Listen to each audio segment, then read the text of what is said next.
เป็นศาสนาสำหรับชาติเราศาสนาในสมัยนี้เป็นของที่แยกจากชาติไม่ได้เป็นความจำเป็นที่เราทั้งหลายผู้เป็นไทยจะต้องมั่นคงอยู่ในศาสนาพระพุทธซึ่งเป็นศาสนาสำหรับชาติเราพระพุทธศาสนาก็ดีหรือศาสนาใดก็ดีที่ตั้งมั่นอยู่ได้ก็ด้วยความมั่นคงของผู้เลื่อมใสตั้งใจที่จะรักษาและข้าพเจ้าพูดทั้งนี้ก็เพื่อชักชวนท่านทั้งหลายอย่างเป็นเพื่อนไทยและเพื่อนพุทธศาสนิกชนด้วยกันทั้งนั้นเพื่อความมั่นคงแห่งพระพุทธศาสนาข้าพเจ้ารู้สึกว่าได้ทำหน้าที่สมควรแก่อุปถัมภ์พระพุทธศาสนาเราจะตั้งใจรักษาศาสนาของเราด้วยชีวิตและถ้าท่านตั้งใจจะช่วยข้าพเจ้าในกิจอันใหญ่นี้แล้วก็จะเป็นที่พอใจข้าพเจ้าเป็นอันมากเพราะฉะนั้นเป็นหน้าที่ของเราทั้งหลายที่จะช่วยกันบำรุงรักษาพระพุทธศาสนาอย่าให้เสื่อมสูญไปการที่จะบำรุงพระพุทธศาสนาเราต้องรู้สึกก่อนว่าหลักของพระพุทธศาสนาคืออะไรเราจะถือว่าเราเป็นไทยด้วยกันหมดเราจะต้องรักษาความเป็นไทยของเราให้ยั่งยืนเราจะต้องรักษาพระพุทธศาสนาให้ถาวรวัฒนาการอย่างที่เป็นมาแล้วหลายชั่วโคตรของเราทั้งหลายพระบรมราโชวาทของพระบาทสมเด็จพระมงกุฎเกล้าเจ้าอยู่หัวรัชกาลที่6พระบรมราโชวาทก็ดีพระราชนิพนธ์ก็ดีหรือพระบรมราชโองการของพระมหากษัตริย์ถือเป็นบทบัญญัติแห่งกฎหมายทั้งหมดทั้งสิ้นการบัญญัติให้พระพุทธศาสนาเป็นศาสนาประจำชาติไทยไว้ในรัฐธรรมนูญจึงเป็นสิ่งที่ถูกต้องทั้งกฎหมายและทางโบราณราชประเพณีการบัญญัติให้พระพุทธศาสนาเป็นศาสนาประจำชาติไทยไว้ในรัฐธรรมนูญย่อมเป็นหลักค้ำประกันให้กับประชาชนคนไทยว่าตนได้ปฏิบัติตามกฎหมายอย่างแท้จริงการบัญญัติให้พระพุทธศาสนาเป็นศาสนาประจำชาติไทยไว้ในรัฐธรรมนูญมิได้เป็นการลิดรอนสิทธิเสรีภาพของผู้ใดแต่เป็นการยืนยันความจริงตามกฎหมายและประวัติศาสตร์ชาติไทยการบัญญัติให้พระพุทธศาสนาเป็นศาสนาประจำชาติไทยไว้ในรัฐธรรมนูญจะทำให้พระพุทธศาสนาได้รับการอุปถัมภ์และคุ้มครองจากรัฐดุจเดียวกันกับที่องค์พระมหากษัตริย์ทรงกระทำมาการบัญญัติให้พระพุทธศาสนาเป็นศาสนาประจำชาติไทยไว้ในรัฐธรรมนูญจะป้องกันพระพุทธศาสนาไม่ให้ถูกลัทธินิกายนอกศาสนากระทำการใดๆได้ด้วยอุบายต่างๆนานาการบัญญัติให้พระพุทธศาสนาเป็นศาสนาประจำชาติไทยไว้ในรัฐธรรมนูญจะทำให้สังคมไทยมีแต่ความสุขร่มเย็นเป็นธรรมทั้งต่อคนศาสนาอื่นและคนสัญชาติอื่นได้อย่างแท้จริงแต่ถ้าไม่บัญญัติให้พระพุทธศาสนาเป็นศาสนาประจำชาติไทยไว้ในรัฐธรรมนูญในอนาคตประเทศไทยจะต้องตกอยู่ในสถานะเดียวกันกับพื้นที่3 จังหวัดชายแดนภาคใต้อย่างแน่นอน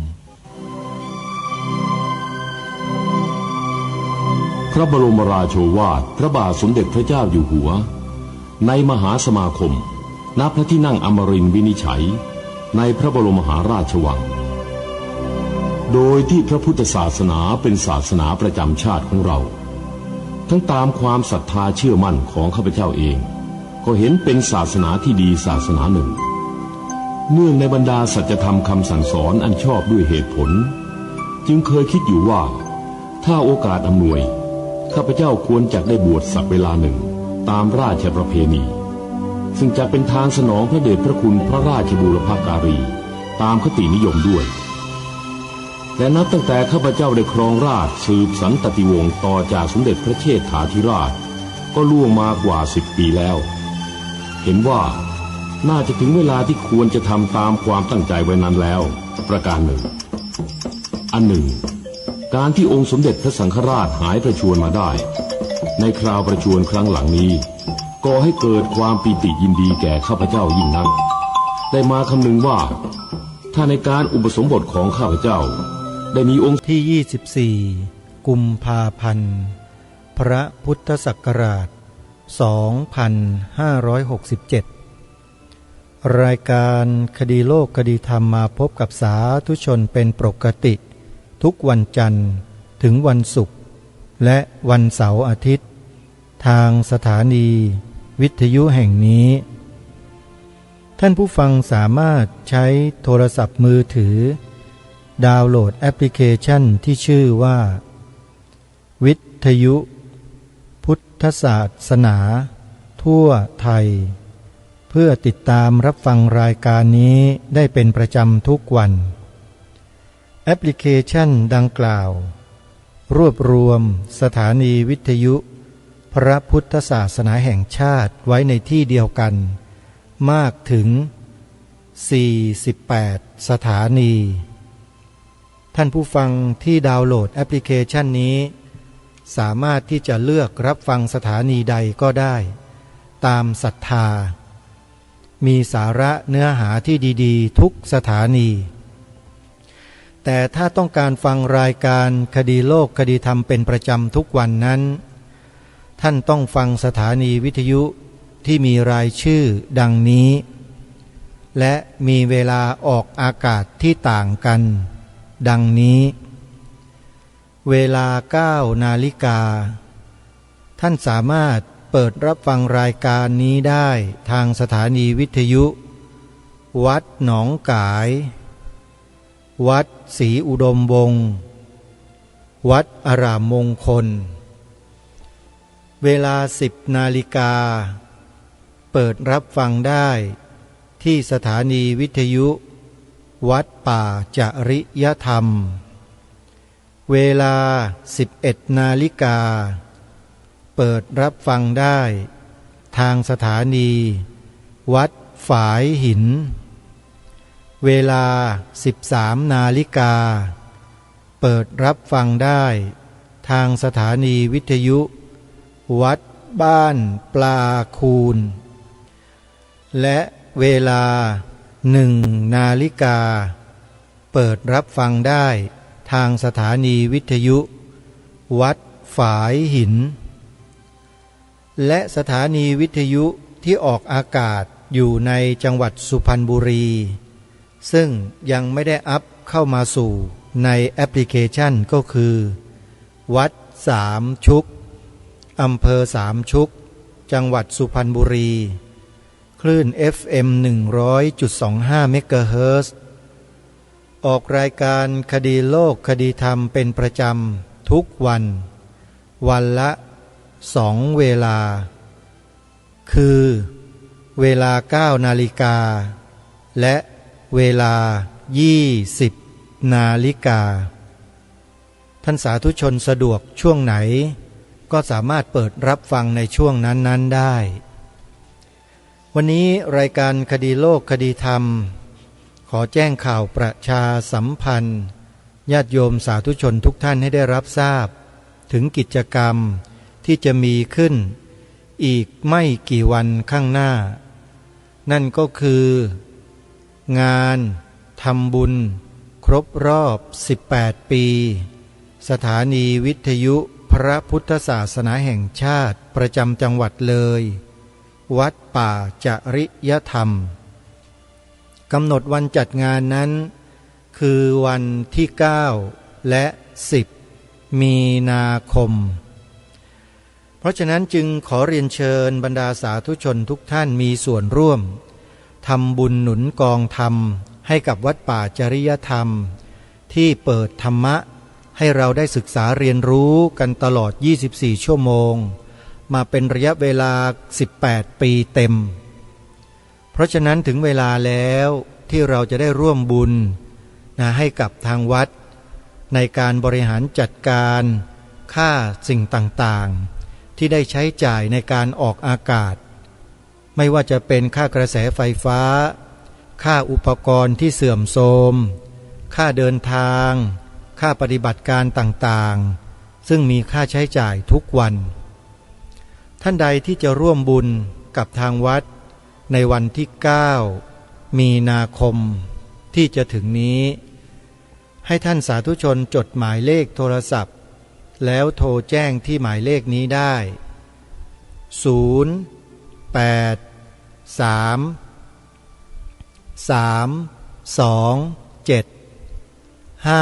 083375700ก็โทรเข้าไปสอบถามรายละเอียดกันได้ทุกวันนะโยมนะในส่วนของสวนป่าสามัคคีธรรมที่อาตมาภาพเป็นผู้ดำเนินการปลูกป่าก็มีดำริจะจัดงานเปิดป่าฟังธรรมครั้งแรกการเปิดป่าฟังธรรมครั้งแรก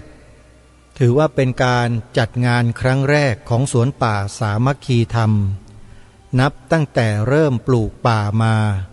ตั้งแต่ปีพระพุทธศักราช 2562 การจัดงานนั้นได้กำหนดไว้ในเดือนธันวาคม 2567 แต่จะเป็นในช่วงสัปดาห์ไหนนั้นเดี๋ยวจะแจ้งให้ทราบอย่างเป็นทางการอีกครั้งหนึ่งช่วงนี้ท่านสาธุชนก็ขอให้อดใจรอสักนิดหนึ่งเพื่อที่จะได้ปรึกษาครูบาอาจารย์ของเราว่าท่านจะช่วยแนะนำหาข้อกำหนดวันจัดงานที่เหมาะสมลงตัวให้อย่างไรแต่สิ่งที่สวนป่าสามัคคีธรรมจะเชิญชวนศรัทธาสาธุชนได้มีส่วนร่วมในงานครั้งนี้ในเบื้องต้นก็คือการจัดเตรียมสถานที่สวนป่าสามัคคีธรรมนั้นยังไม่ได้ดำเนินการจัดปรับพื้นที่ให้ดูเหมาะสมในการใช้งานจึงมีความจำเป็นจะต้องทำการปรับพื้นที่ให้เหมาะสมและจะต้องมีการเตรียมอาคารสถานที่ที่จำเป็นเพื่อให้รองรับผู้ที่มาร่วมงานเป็นจำนวนเรือนร้อยให้สามารถใช้โดยความสะดวกนั่นก็คือห้องน้ำสวนป่าสามัคคีธรรมจึงมีความดำริจะสร้างห้องน้ำเป็นเบื้องต้นโดยจะเริ่มดำเนินการในเดือนเมษายนศกนี้ท่านสาธุชนท่านใดจะร่วมรับเป็นเจ้าภาพสร้างห้องน้ำให้แก่สวนป่าสามัคคีธรรมญาติโยมสามารถที่จะติดต่อโทรศัพท์เข้ามาสอบถามรายละเอียดได้หรือ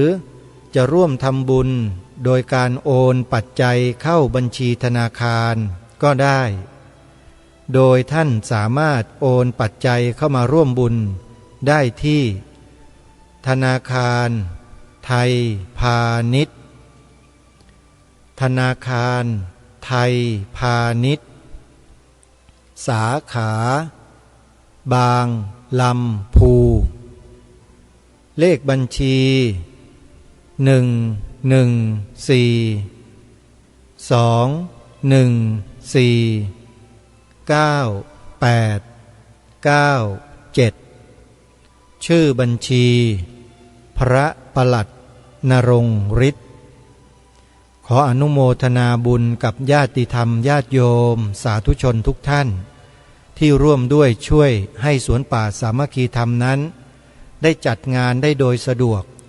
โดยการมีส่วนร่วมในการจัดเตรียมสถานที่มีการสร้างห้องน้ำไว้รองรับ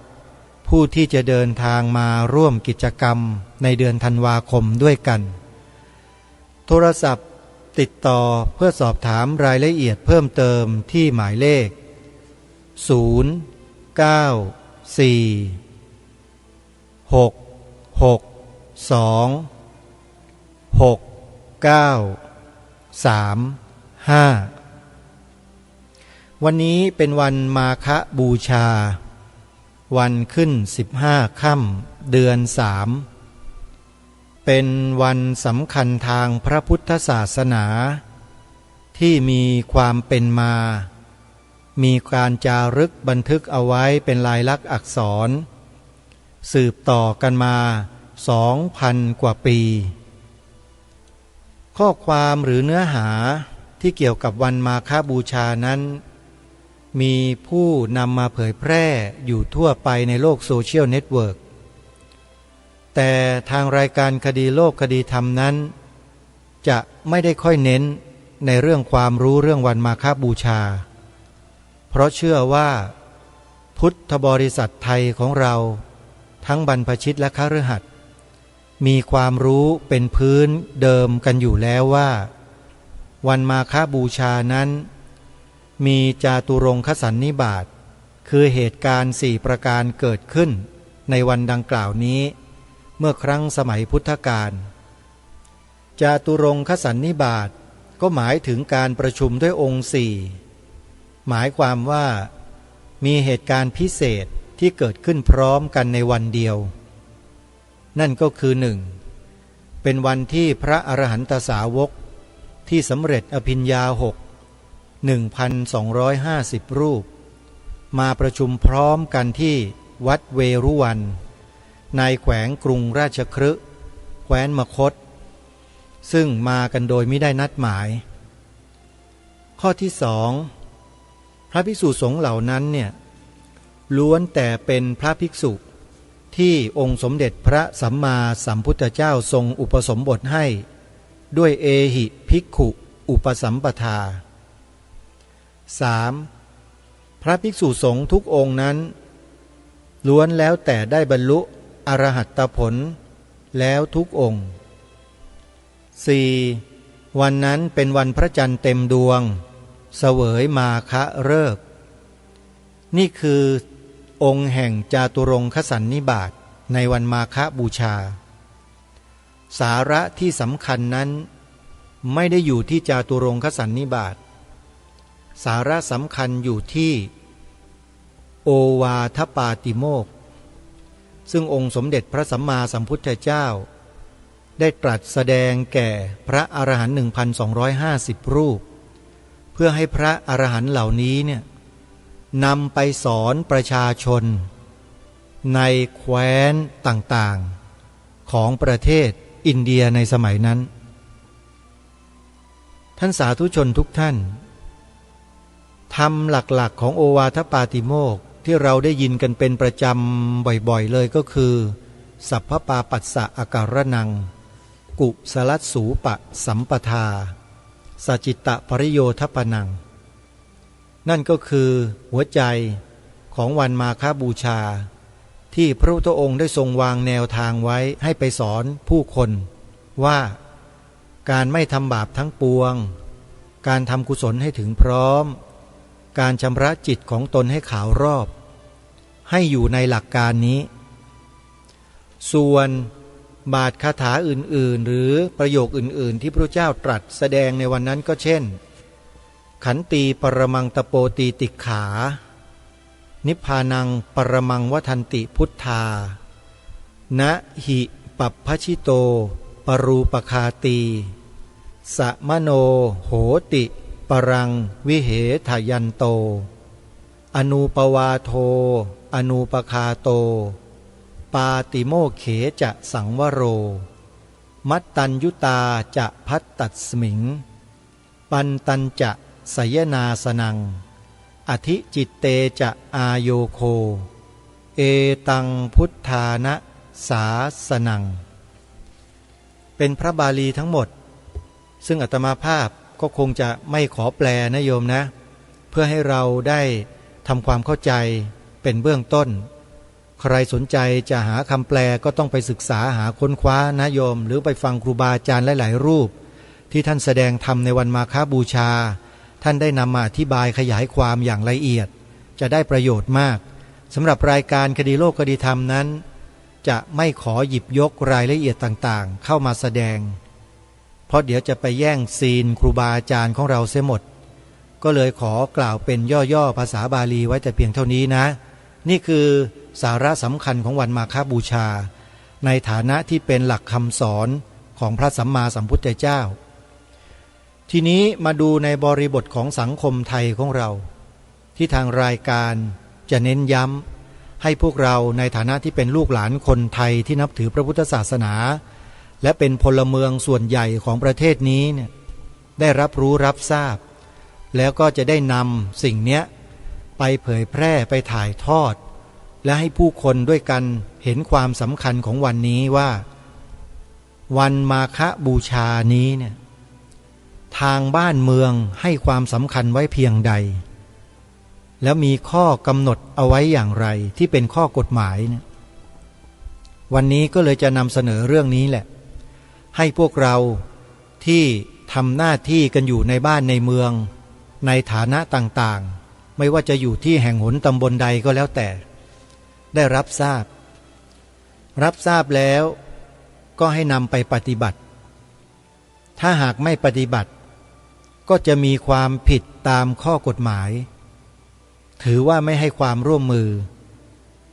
และอาจจะกล่าวได้ว่ามีเจตนาที่จะไม่ส่งเสริมวัฒนธรรมประเพณีอันดีงามของชนชาติไทยอาจจะถูกกล่าวหาเช่นนี้ได้เพราะฉะนั้นในวันนี้เนี่ยจึงมาให้สาธุชนผู้ฟังทุกท่านเนี่ยได้มาทำความรู้เกี่ยวกับกฎหมายเกี่ยวกับระเบียบเกี่ยวกับคำสั่งที่เกี่ยวข้องกับวันสำคัญทางพระพุทธศาสนานี้ซึ่งวันสำคัญทางพระพุทธศาสนานี้ได้ถูกกำหนดไว้ในระเบียบสำนักนายกรัฐมนตรีว่าด้วยการใช้การชักหรือการแสดงธงชาติและธงของต่างประเทศในราชอาณาจักรฉบับปีพระพุทธศักราช 2529 โดยมีความปรากฏในวรรคต้นว่าโดยที่ได้มีการปรับปรุงกฎหมายว่าด้วยธงขึ้นใหม่ประกอบกับได้พิจารณาเห็นว่าระเบียบเกี่ยวกับการชักธงชาติได้ประกาศใช้มาเป็นเวลานานและมีการแก้ไขเพิ่มเติมหลายครั้งจึงเป็นการสมควรปรับปรุงระเบียบเกี่ยวกับการใช้การชักหรือการแสดงธงที่มีความหมายถึงประเทศไทยและชาติไทยรวมตลอดถึงการใช้การชักหรือการแสดงธงของต่างประเทศในราชอาณาจักรให้เหมาะสมยิ่งขึ้นอาศัยอำนาจตามความในมาตรา 45 และมาตรา 46 วรรค 4 แห่งพระราชบัญญัติธงปีพระพุทธศักราช 2522 สำนักนายกรัฐมนตรีจึงวางระเบียบไว้ดังต่อไปนี้ ข้อ 1. ระเบียบนี้เรียกว่าระเบียบสำนักนายกรัฐมนตรีว่าด้วยการใช้การชักหรือการแสดงธงชาติและธงของต่างประเทศในราชอาณาจักรพระพุทธศักราช 2529 ข้อ 2. ระเบียบนี้ให้ใช้บังคับเมื่อพ้นกำหนด60 วันนับแต่วันประกาศในราชกิจจานุเบกษาเป็นต้นไปข้อ 3. ให้ยกเลิกวงเล็บ 1 วงเล็บ 2 วงเล็บ 3 วงเล็บ 4 ก็คือพระราชบัญญัติหรือประกาศเดิมๆนะโยมนะแต่มาจะไม่ขออ่านนะฮะแล้วก็จะยกยอดไปยาวเลยว่าในหมวดที่2แล้วกันหมวดที่2การชักธงชาติในราชอาณาจักร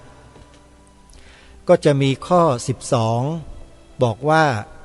การชักธงชาติในเวลาปกติณอาคารสถานที่และที่ยานพาหนะให้ปฏิบัติดังต่อไปนี้วงเล็บ 1 วงเล็บ 2 วงเล็บ 3 วงเล็บ 4 วงเล็บ 5 วงเล็บ 6 จนถึงวงเล็บ 7 แล้วจากนั้นก็ขึ้นข้อ 13 ว่าในโอกาสและวันพิธีสำคัญให้ชักและประดับธงชาติณอาคารสถานที่ยานพาหนะและที่สาธารณสถานตามกำหนดวันและระยะเวลาดังต่อไปนี้วงเล็บ 1 วันขึ้นปีใหม่วันที่ 1 มกราคม1 วันหมายความว่าให้ประดับธงชาติตามอาคารสถานที่ต่างๆทั่วประเทศเนี่ย 1 วัน 2. วันมาฆบูชา1 วันก็คือวันนี้โยมนี่แหละวันนี้แหละประดับธงชาติและก็ธงประจำวันมาฆคือธงพระพุทธศาสนาธงธรรมจักรนั่นเองนะฮะ 3. วันพระบาทสมเด็จพระพุทธยอดฟ้าจุฬาโลกมหาราชและวันที่ระลึกมหาจักรีบรมราชวงศ์คือวันที่6 เมษายน1 วันวงเล็บ 4. วันสงกรานต์วันที่13 เมษายน1 วันวงเล็บ 5. ฉัตรมงคลวันที่5 พฤษภาคม1 วันวงเล็บ 6. วันพืชมงคล1 วันวงเล็บ 7. วันวิสาขบูชา1 วันวงเล็บ 8. วันอาสาฬหบูชา1 วันวงเล็บ 9. วันเข้าพรรษา1 วันวงเล็บ 10. วันเฉลิมพระชนมพรรษาสมเด็จพระบรมราชินีนาถวันที่12 สิงหาคม1 วันวงเล็บ 11. วันเฉลิมพระชนมพรรษาพระบาทสมเด็จพระเจ้าอยู่หัววันที่5 6 และ7 ธันวาคม3 วันวงเล็บ 13. วันรัฐธรรมนูญวันที่10 ธันวาคม1 วันการชักและประดับธงในโอกาสหรือวันพิธีสำคัญอื่นๆให้เป็นไปตามที่ทางราชการและประกาศให้ทราบเป็นครั้งคราวส่วนการชักและประดับธงในงานพิธีสำคัญอื่นๆตามประเพณีนิยมให้ปฏิบัติต่อธงด้วยความเคารพท่านผู้ฟังสาธุชนทุกท่านนะที่ทางรายการไม่ปรารภถึงรายละเอียดของวันมาฆบูชาวันวิสาขบูชาวันเข้าพรรษาวันอาสาฬหบูชาเหมือนกับครูบาอาจารย์รูปอื่นๆเนี่ยก็เพราะเห็นว่าครูบาอาจารย์รูปอื่นๆทุกรูปในประเทศไทยเนี่ยท่านก็อธิบายเรื่องวันสำคัญเหล่านี้ดีแล้วเหมาะสมแล้วโยมอาตมาภาพเองมองเห็นว่าถ้าหากเราไปปรารภและพูดเหมือนอย่างครูบาอาจารย์ก็จะเป็นสาระซ้ำๆเหมือนกันทุกอย่างก็ไม่แตกต่างอะไรกันก็เลยคิดว่าในฐานะที่รายการนี้ก็ทำงานเพื่อความมั่นคงนะทางจิตสำนึกของคนไทยในฐานะที่เป็นคนไทยต้องมีความมั่นคงในใจเกี่ยวกับสถาบันหลักของชาติคือชาติศาสนาพระมหากษัตริย์แล้วเนี่ย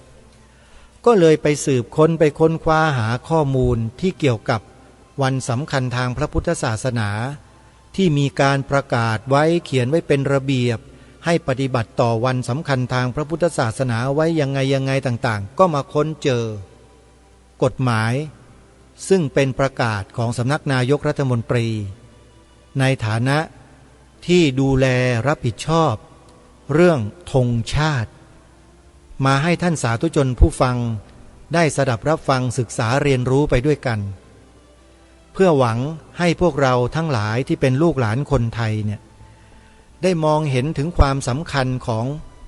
พระพุทธศาสนาที่ได้รับการยกย่องจากทางการมาโดยตลอดไม่ใช่สมัยนี้นะบรรพบุรุษบรรพชนเราเมื่อ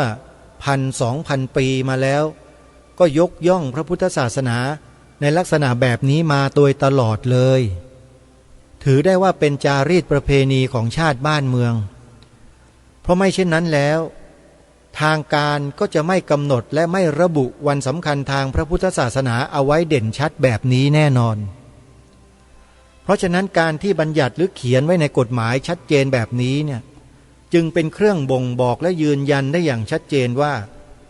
ประเทศไทยเรานั้นมีพระพุทธศาสนานี่แหละเป็นศาสนาประจำชาติไทยของเราจริงหรือไม่ท่านผู้ฟัง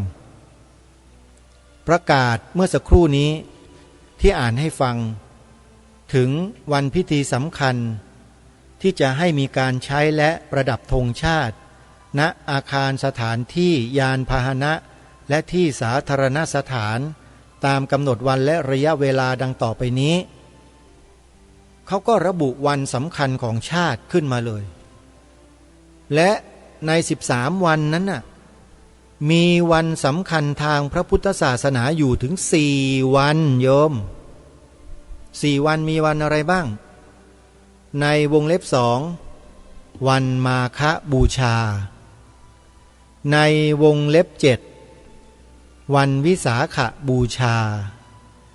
ในวงเล็บ8วันอาสาฬหบูชาในวงเล็บ9วันเข้าพรรษาตรงนี้หมายความว่าอย่างไรหมายความว่าประเทศไทยของเรานั้นยอมรับนับถือพระพุทธศาสนาว่าเป็นศาสนาประจำชาติไทยของเราใช่หรือไม่รายการคดีโลกคดีธรรมตอบแทนทุกท่านมาโดยตลอดว่าใช่แล้วทีนี้เมื่อใช่แล้วเนี่ยทำไมล่ะประเทศไทยเราเวลาออกกฎหมายเขียนกฎหมายรัฐธรรมนูญของชาติของบ้านของเมืองทำไมจึงไม่ระบุเอาไว้ให้ชัดเจนถูกต้องว่าประเทศไทยมีพระพุทธศาสนาเป็นศาสนาประจำชาติทำไมจึงไม่ระบุล่ะเพราะเหตุอะไรทำไมมีอะไรหรือนี่คือข้อสงสัยที่พี่น้องชาวพุทธในประเทศไทยจำนวนไม่น้อยเกิดข้อสงสัยในข้อนี้ขึ้นมาโดยเฉพาะกลุ่มชาวพุทธที่เคยออกไปเรียกร้องให้มีการเขียนกฎหมายรัฐธรรมนูญบัญญัติไว้ให้ศาสนาพุทธเป็นศาสนาประจำชาติไทยเอาไว้ในมาตราใดมาตราหนึ่งอยู่ในหมวดทั่วไปคือมาตรา1 2 3 4อะไรก็แล้วแต่ในมาตราแรกๆของรัฐธรรมนูญแล้วทำไมพวกที่เป็นนักร่างรัฐธรรมนูญทั้งหลายเนี่ยที่ประชาชนชาวพุทธทั้งแผ่นดินเลือกเข้าไปเนี่ยจึงไม่สนใจเสียงของประชาชนที่เรียกร้องนั้นล่ะทีนี้มันเป็นข้อสงสัยไม่เคยจบไม่เคยสิ้นว่าทำไมและประชาชนก็หาคำตอบกันต่างๆนานามากมายมีคำตอบหลายคำตอบบอกว่าคนเหล่านี้ไม่มีความจริงใจบ้างคนเหล่านี้ขาดองค์ความรู้บ้างคนเหล่านี้ไม่ได้ศึกษาเรียนรู้ไม่ได้ทำความเข้าใจในหลักธรรมคำสอนบ้างหรือบางคนพูดไปถึงขนาดว่าคนเหล่านี้ขายตัวให้กับใครบางกลุ่มบางพวกบ้างเขาพูดกันแบบนี้นะจริงๆท่านหรือถูกเอาเงินเนี่ยมาซื้อไม่ให้ยกมือให้ศาสนาพุทธหรือเปล่าเขาสงสัยกันถึงขนาดนี้เลยนะท่านผู้ฟังนี่แหละจึงเป็นข้อกังขามาโดยตลอดและพออยู่มาเนี่ยปรากฏว่ามันเกิดเหตุการณ์หลายๆเหตุการณ์ที่มันเป็นตัวชี้วัดว่าไอ้ความสงสัยของประชาชนที่สงสัยต่อคนยกร่างรัฐธรรมนูญแล้วไม่ยกมือให้ศาสนาพุทธเป็นศาสนาประจำชาติตามที่เขาสงสัยดังที่กล่าวมาเนี่ยมันดูเหมือนว่าจะเป็นไปตามข้อสงสัยอย่างไรก็อย่างนั้นเลยด้วยเหตุนี้เองพวกเราทั้งหลายที่ทำงานกันอยู่เบื้องหลังเนี่ยก็ได้พยายามที่จะชี้แจงแสดงเหตุแสดงหนต่างๆให้แก่ผู้คนในสังคมได้ช่วยกันทำความรู้ความเข้าใจเกี่ยวกับเรื่องดังกล่าวให้ถูกต้องเหมาะสมแต่ปรากฏว่าคำอธิบายของพวกเราอธิบายไปเท่าไหร่คนไทยเราจำนวนไม่น้อยก็ไม่เข้าใจแล้วแถมยังมากล่าวหาพวกเราว่าสร้างความแตกแยกอีกเราก็ศึกษาลงไปในเชิงลึกว่าทำไมพี่น้องชาวพุทธเรากันเองจึงมากล่าวหาชาวพุทธเรากันเองว่าสร้างความแตกแยก เพราะเหตุแห่งการรณรงค์เรียกร้องให้บัญญัติรัฐธรรมนูญว่าพระพุทธศาสนาเป็นศาสนาประจำชาติไทยก็ปรากฏว่าเราไปได้ยินคนบางกลุ่มบางพวกไปเที่ยวพูดในสื่อต่างๆในลักษณะที่เป็นวาทกรรมเพื่อให้ผู้คนในสังคมเกิดความแตกแยกระส่ำระสายกันก็เลยมาเข้าใจ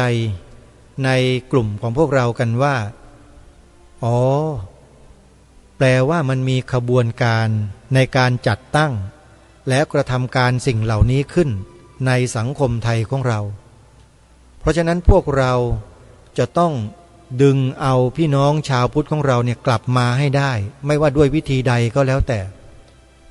อาตมาภาพก็เป็นหนึ่งในนั้นที่พยายามเหลือเกิน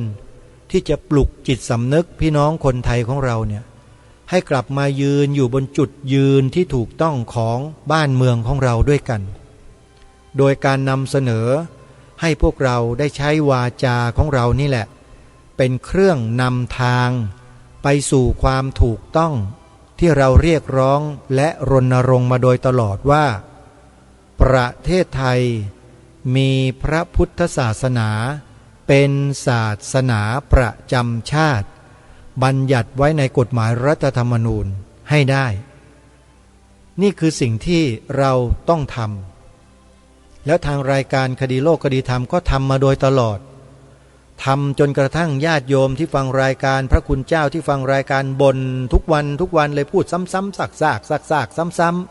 ๆนี่ขนาดพูดซ้ำๆซากๆซ้ำๆแล้วนะพระคุณเจ้าที่ว่าอาตมาหรือญาติโยมที่ว่าอาตมาเนี่ยก็ยังไม่เห็นธรรมเลยใช่ไหมไม่เห็นธรรมเลยฮะถ้าทำแต่ไม่ว่าเลยอันนี้ไม่ทำทางรายการก็เลยตั้งข้อสังเกตคนเหล่านี้ว่าเอ๊ะพวกนี้มันไปติดเชื้อในกระแสจิตมาจากที่ไหนหรือเปล่าไปโดนวาทกรรมของฝ่ายตรงข้ามล้างสมองไปแล้วหรืออย่างไรมันก็เลยเป็นที่มาที่ไปของการจัดรายการในลักษณะที่ใช้วาจาเช่นนี้มาโดยตลอดเพราะบอกแล้วว่ารายการนี้ไม่ใช่จัดรายการแบบสเปะสปะมีการคิดวิเคราะห์ไว้แล้วว่าสิ่งที่จะมาปรารภสิ่งที่จะมาพูดนั้นจะต้องเป็นสิ่งที่มีปรากฏเป็นหลักฐานอยู่จริงแล้วมีปัญหาต่อภาพรวมของความมั่นคงในประเทศไทยของเราจริงโดยเฉพาะความมั่นคงของพระพุทธศาสนาในฐานะที่เป็นศาสนาประจำชาติไทยของเรานี่คือสิ่งที่เป็นที่มาที่ไปและเป็นเครื่องชี้บอกยืนยันหลักฐานชัดเจนว่าพระพุทธศาสนาของเรานั้นเป็นศาสนาประจำชาติไทยจริงๆก็ดูได้จากประกาศของสำนักนายกรัฐมนตรีเนี่ยที่มีการออกระเบียบในการใช้การชักธงชัดเจนเลยว่าถ้าไม่ใช่วันสำคัญของชาติบ้านเมืองแล้วทางสำนักนายกรัฐมนตรีจะมากำหนดเอาไว้สเปะสปะแบบนี้ไม่ได้เพราะฉะนั้นต้องมีเหตุที่สำคัญจึงนำวันต่างๆทางพระพุทธศาสนามาบัญญัติไว้เป็นกฎหมายว่าเป็นวันสำคัญของชาติบ้านเมืองที่จะต้องแสดงสัญลักษณ์ของชาติบ้านเมืองอันสูงสุดก็คือธงชาติในวันนั้นๆเพื่อประกาศให้โลกได้รู้ว่าวันเหล่านี้คือวันสำคัญของชาติบ้านเมืองไทยของเราทีนี้พวกเราประชาชนเราอย่าบอกนะว่าเราไม่ได้มีหน้าที่ที่จะต้องมาประกาศจะต้องมาเชิญชวนจะต้องมาบอกมากล่าวมาเล่ามาสอนลูกหลานเยาวชนคนไทยเราให้รู้จักสิ่งสำคัญในข้อนี้มันไม่ใช่หน้าที่อย่าพูดอย่างนั้นนะใครพูดแบบนั้นเนี่ยเข้าข่ายคนเห็นแก่ตัวนะหรือบางทีอาจจะมากกว่านั้นด้วยซ้ำไปเข้าข่ายกินบนเรือนขี้บนหลังคานะก็หมายความว่าอาศัยกินนอนมีความสุขเสพสุขอยู่บนผืนแผ่นดินของบรรพชนที่ทาไปด้วยเลือดทั้งแผ่นดินเนี่ยแล้วมาเสวยสุขอยู่อย่างนี้โดยที่ไม่รับผิดชอบต่อชาติบ้านเมืองตัวเองถ้าเป็นอย่างนั้นมันก็กินบนเรือนขี้บนหลังคาภาษาโบราณเก่าแก่เขาว่าอย่างนั้นในปัจจุบันนี้ก็หมายความว่าคนอกตัญญูนั่นเองคือไม่รู้คุณ ต่อบรรพชนตัวเองแล้วก็ปฏิเสธไม่ทำอะไรไม่สนใจไม่ใช่หน้าที่อะไรต่างๆละเลยคนแบบนี้แหละเขาเรียกว่าคนอกตัญญูเห็นแก่ตัวเราคนไทยคนไหนจะเป็นคนแบบนั้นก็เลือกเอาสิฮะ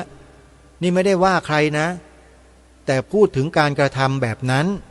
มันบ่งบอกว่าเป็นแบบนี้ใครไม่ได้เป็นก็ไม่ต้องเดือดร้อนเพราะไม่ได้ไปกล่าวหาใครเนี่ยแล้วเรายอมรับไหมล่ะยอมรับตามที่ทางรายการนี้ได้บอกได้กล่าวมาไหมยังมีความมั่นใจอยู่ไหมว่าประเทศไทยเนี่ยมีพระพุทธศาสนาเป็นศาสนาประจำชาติยังมีความมั่นใจอยู่ไหมมั่นคงในใจไหมถ้ายังมีความมั่นใจมีความมั่นคงในใจเราก็ไม่ต้องไปเดือดร้อนเพราะคำกล่าวเมื่อสักครู่นี้เลยคือกินบนเรือนขี้บนหลังคาก็ดีหรืออกตัญญูก็ดีหรือเห็นแก่ตัวก็ดีเราจะไม่เดือดเนื้อร้อนใจเลยเพราะไม่ได้ว่าใครไม่ได้เจาะจงใครแต่พูดถึงพฤติกรรมแบบนี้มันเข้าข่ายแบบนี้โยมแล้วเราเป็นอย่างนั้นไหมเราก็ตรวจสอบและตอบคำถามตัวเราเองว่าเราเป็นคนเช่นไรได้เลยใช่ไหมฮะทางรายการไม่มีสิทธิ์จะไปว่าใครนะโยมไม่มีสิทธิ์จะไปกล่าวร้ายทำร้ายใครทั้งสิ้นแต่มีสิทธิ์ที่จะพูดด้วยเหตุด้วยผลแล้วเชิญชวนผู้คนเนี่ยมากระทำในสิ่งที่ถูกต้องเหมือนอย่างที่ทางรายการชักชวนเชื้อเชิญพวกเรามาร่วมกันทำนี่แหละทำ3 ข้อไงให้ใช้วาจากล่าวประโยคนี้2 ประโยคประโยคที่1พระพุทธศาสนาเป็นศาสนาประจำชาติไทยของเราข้อที่2สีขาวในธงชาติไทยหมายถึงพระพุทธศาสนาเท่านั้นข้อที่3ให้ชาวพุทธในประเทศไทยทุกคนขึ้นทะเบียนเขียนใบสมัครปฏิญาณตนเป็นพุทธมามกะตลอดชีวิตตามรอยเบื้องพระยุคลบาทถามว่าการทำ3 ข้อนี้ไปล่วงเกินสิทธิเสรีภาพของใครหรือเปล่าไปทำลายระบอบประชาธิปไตยหรือไม่ไปทำลายผลประโยชน์ของใครเป็นการส่วนตัวส่วนรวมที่ไหนหรือไม่มีเลยแล้วทำไมเราจึงไม่ทำล่ะเรามัวสงสัยลังเลใจเพราะอะไรหรือมีใครมาพูดกรอกหูเราจนกระทั่งทำให้หูเราเปื่อยแล้วก็ติดเชื้อในกระแสจิตไปแล้วเราก็เลยไม่สนใจสิ่งเหล่านี้กันเช่นนั้นหรือไม่อันนี้ก็ต้องถามตัวเราเองคนไทยทุกคนต้องถามตัวเองว่าเราเป็นเช่นนั้นหรือเปล่าเพราะฉะนั้นท่านสาธุชนผู้ฟังทุกท่านในวันมาฆบูชาปีนี้รายการคดีโลกคดีธรรมก็จะปรารภในลักษณะเช่นนี้กับท่านผู้ฟังเหมือนกับที่เคยปรารภมาเมื่อปีที่แล้วคือจะเน้นและจะถามว่าข้าราชการที่รับราชการอยู่ตามหน่วยงานต่างๆตั้งแต่กำนันผู้ใหญ่บ้านอบต.นายอำเภอผู้ว่าราชการจังหวัดผู้นำส่วนราชการต่างๆทั้งในจังหวัดทั้งในเมืองหลวงรัฐมนตรีสำนักนายกรัฐมนตรีหรือส่วนราชการต่างๆกระทรวงทบวงกรมหน่วยทหารตำรวจข้าราชการพลเรือนทั้งประเทศทั้งแผ่นดินถึงวันมาฆบูชาตามประกาศของสำนักนายกรัฐมนตรีให้ประดับธงชาติและธงประจำสัญลักษณ์ของวันสำคัญนี้ท่านได้ทำกันบ้างหรือไม่นี่คือคำถามของรายการที่ถามทุกปีในวันสำคัญทางพระพุทธศาสนาที่ต้องถามก็เพราะต้องการท่านให้ท่านนั้นสำนึกได้แล้วท่านก็จะตัดสินใจทำด้วยตัวของท่านเองถ้าท่านไม่สำนึกไม่มีวันเลยที่ท่านจะทำเพื่อชาติบ้านเมืองของท่านการประดับธงชาติในวันสำคัญทางพระพุทธศาสนาเนี่ยคู่กับธงธรรมจักรเนี่ย มันเป็นเครื่องบ่งบอกให้เห็นชัดเจนว่าข้าราชการไทยเราประชาชนคนไทยเรานั้นให้ความสำคัญและคุณค่าต่อพระพุทธศาสนาเพียงใดนี่แหละคือคำตอบคำถามของรายการในวันนี้ท่านผู้ฟังสำหรับเวลาของรายการหมดแล้วท่านผู้ฟังไว้พบกับรายการได้ใหม่ในวันต่อไปขอความสุขความสวัสดีในธรรมแห่งองค์สมเด็จพระบรมศาสดาสัมมาสัมพุทธเจ้าจงปรากฏเกิดมีขึ้นในจิตใจของท่านผู้ฟังทุกท่านทุกคนเทอญ